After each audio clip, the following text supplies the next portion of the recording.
As we go through this offseason, we get more time to digest. We get more time to analyze all of these running backs.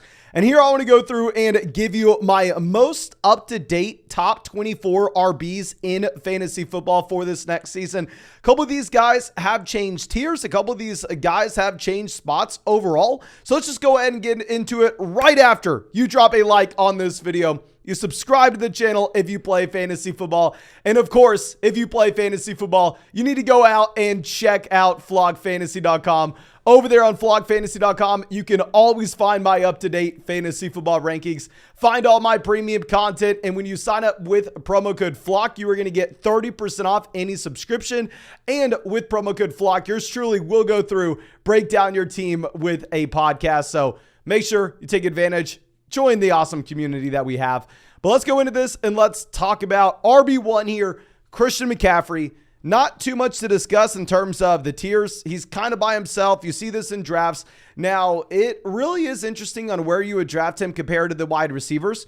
If you were drafting on Underdog Fantasy, to be honest with you, I'm taking an elite wide receiver in round one in almost every single draft. Now, historically speaking, anchor running back has been the approach that you've wanted to take in both underdog drafts as well as your regular redraft leagues.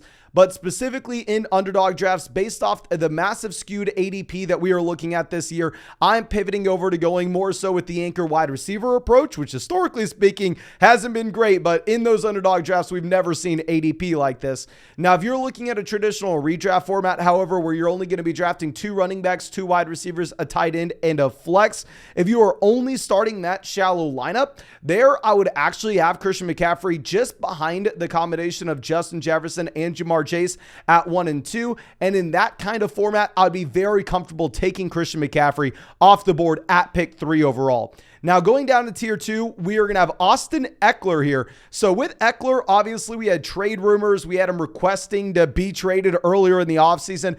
Was definitely nerve-wracking, but at this point, it kind of seems like Ekeler is guaranteed to be a Los Angeles Charger this next season.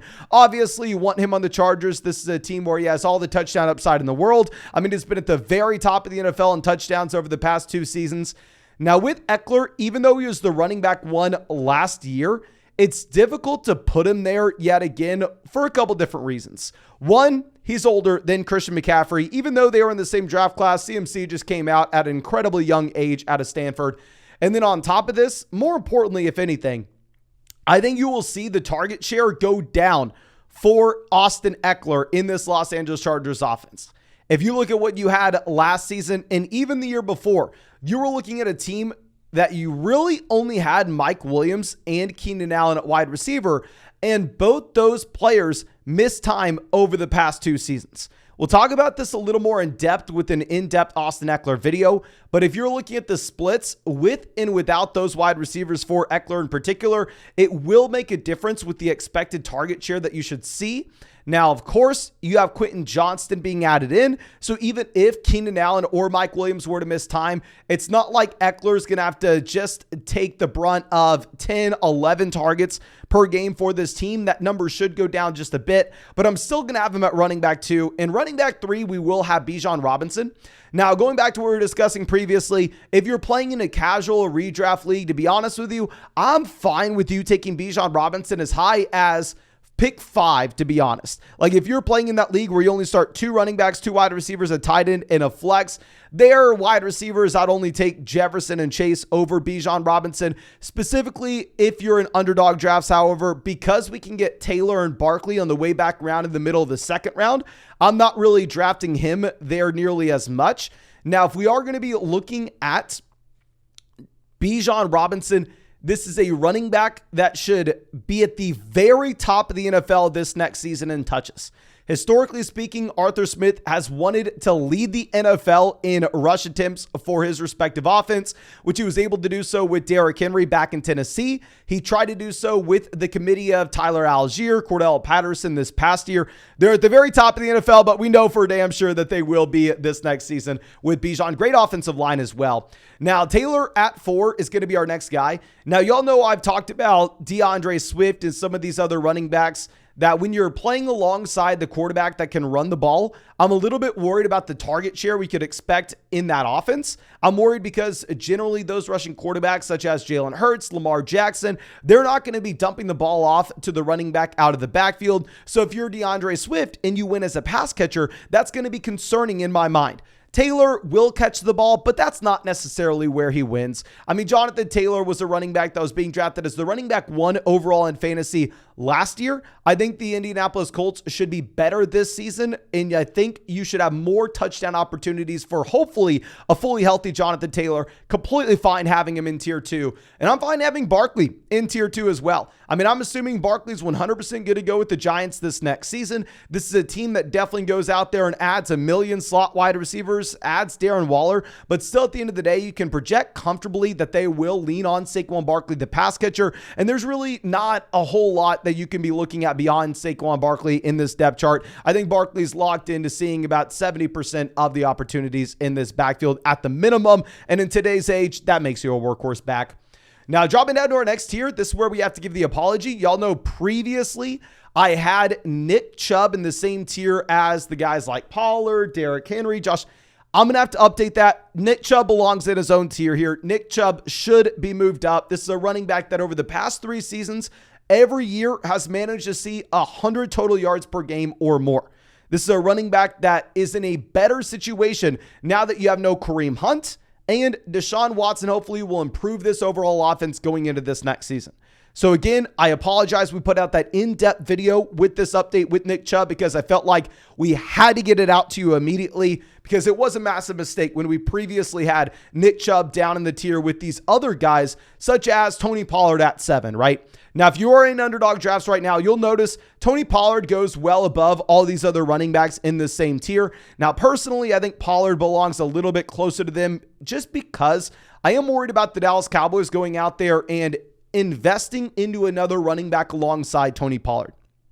Of course, maybe we see this coaching staff change what they've historically done, right? And if we go into this next season with Tony Pollard and Deuce Vaughn as the only guys on the roster, I'm completely fine with where he goes in Underdog drafts right now. You're seeing him as a late 2nd round pick. You're seeing him generally about 5 to 6 picks ahead of these guys like Derrick Henry.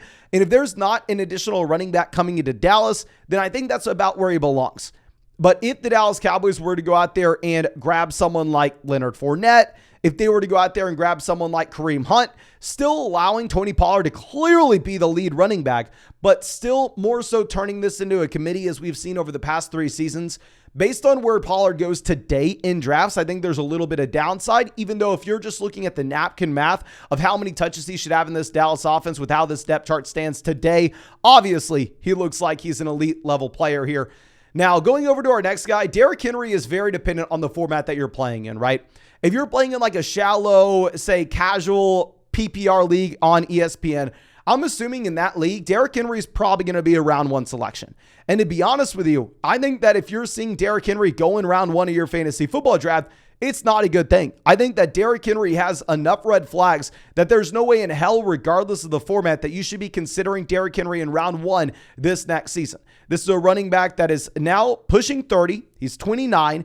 This is a running back that doesn't really catch the ball. This is a running back that, on top of this, more important than anything, will probably be playing in the worst offense we've seen of Derrick Henry in his NFL career. So you have the aging running back in a piss-poor offense that isn't a phenomenal pass catcher. So if you were taking that running back round 1, I hate it.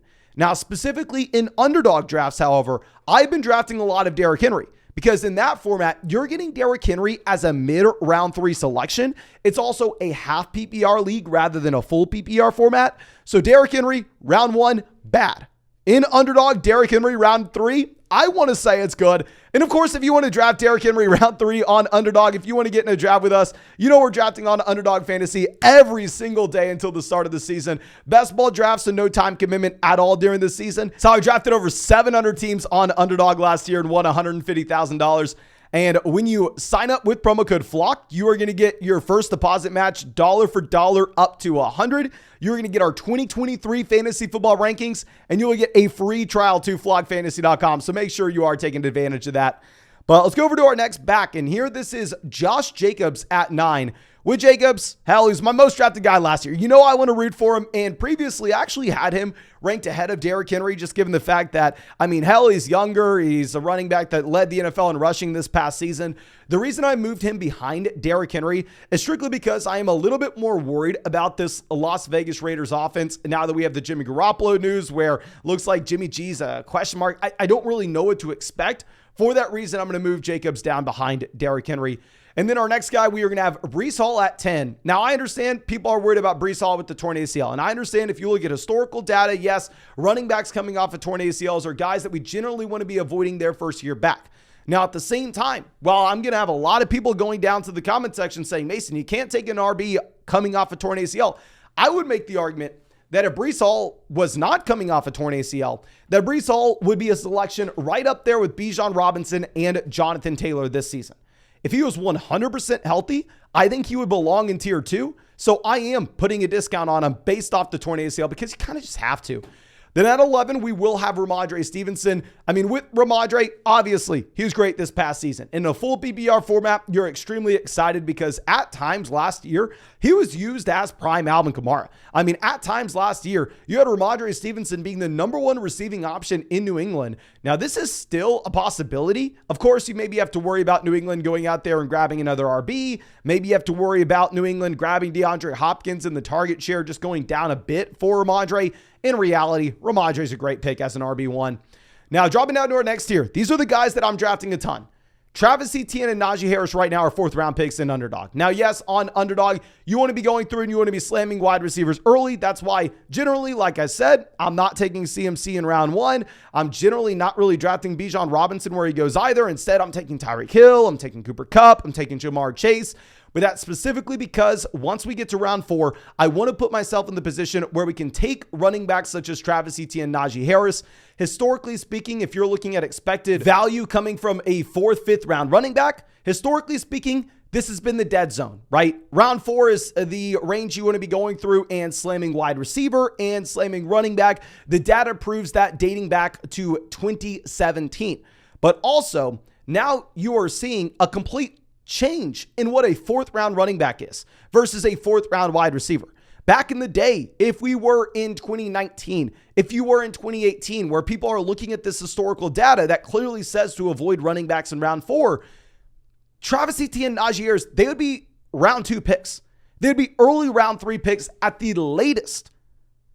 So in my mind, I think the historical data that screams you can't take a running back in round 4, such as Travis Etienne or Najee Harris, is almost irrelevant because I think that these are the guys that had the prototype to be running backs in round 2 back in the day.